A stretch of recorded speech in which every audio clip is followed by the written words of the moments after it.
नमस्कार, आप देख रहे हैं मेरा हक मेरा देश। आइए नजर डालते हैं इस वक्त की बड़ी खबर पर। मोदी सरकार ने 58 साल पहले आरएसएस पर लगे बैन को हटाया, कांग्रेसी तिलमिलाई। कांग्रेस को आरएसएस से समस्या हमेशा से थी। यही वजह है कि उन्होंने समय समय पर इस संगठन को दबाने का प्रयास किया, लेकिन अदालत में दावे फुस हो गए। 1966 में केंद्र सरकार में काम करने वाले कर्मचारियों को आरएसएस की गतिविधियों में शामिल होने को लेकर प्रतिबंध लगाया था। अब मोदी सरकार ने इस प्रतिबंध को 58 साल बाद हटाया है।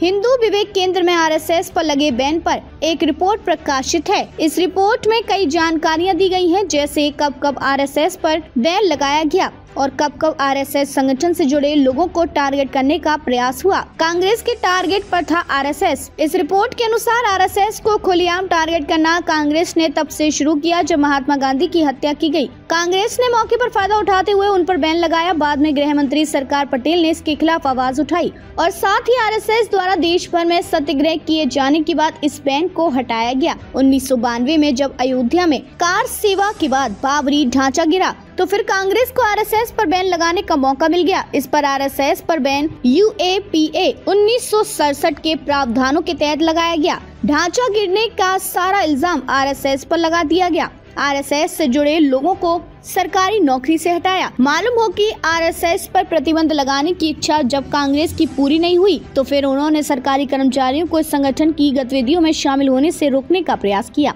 उन्होंने पुलिस से कहा कि वो सत्यापित करें कि केंद्र में काम करने वाले लोग आरएसएस से तो नहीं जुड़े। अगर जुड़े हैं तो उनकी नियुक्ति रद्द कर दो, उन्हें नौकरी देने से मना कर दो, नौकरी से हटा दो। इसका एक उदाहरण रामशंकर रघुवंशी का मामला बताया जाता है। रिपोर्ट्स के अनुसार रघुवंशी स्कूल शिक्षक थे। रघुवंशी को पहले पूर्व में हुए सत्यापन पर स्कूल में शामिल कर लिया गया। हालांकि बाद में पुलिस ने सरकार को बताया कि वो एक अंक समय में आरएसएस और जनसंघ की गतिविधियों में शामिल थे तो उन्हें नौकरी से हटा दिया गया।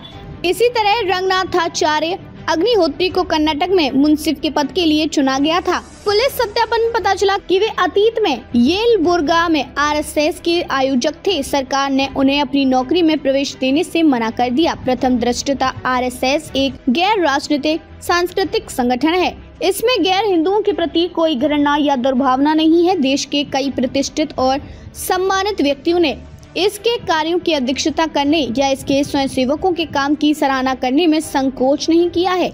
हमारे जैसे देश में जहां लोकतंत्र है, ये प्रस्ताव स्वीकार करना उचित नहीं होगा कि ऐसे शांतिपूर्ण या अहिंसक संघ की सदस्यता और उसकी गतिविधियों में भागीदारी मात्र से कोई व्यक्ति जिसके चरित्र और पूर्व व्रत में कोई अन्य दोष नहीं है, मुंसिफ के पद पर नियुक्त होने के लिए अनुपयुक्त हो जाएगा। कोर्ट ने चिंतामणि पर लगाए गए आरोपों को लेकर कहा कि सरकार बेहद अस्पष्ट है। जब तक किसी व्यक्ति पर उचित रूप से यह संदेश ना हो कि वह कुछ गैरकानूनी काम कर रहा है या सार्वजनिक सुरक्षा के लिए हानिकारक है, तब तक यह कहना मुश्किल है कि किसी ऐसी संस्था से जुड़ा मात्र जिसे ना तो गैर कानून घोषित किया गया है और न ही किसी असामाजिक या देशद्रोही गतिविधियों या शांति भंग करने वाली गतिविधियों में लिप्त होने का आरोप या दिखाया गया है, नियम 3 के तहत कार्रवाई का आधार बन सकता है। बता दें कि यह मामला केवल 3 है, लेकिन कहा जाता है कि कई उच्च न्यायालयों में इस तरह उन आरएसएस सदस्यों के मामले की सुनवाई की गई है जिन्हें मात्र संगठन से जुड़ने पर नौकरी से निकाले जाने के प्रयास हुए।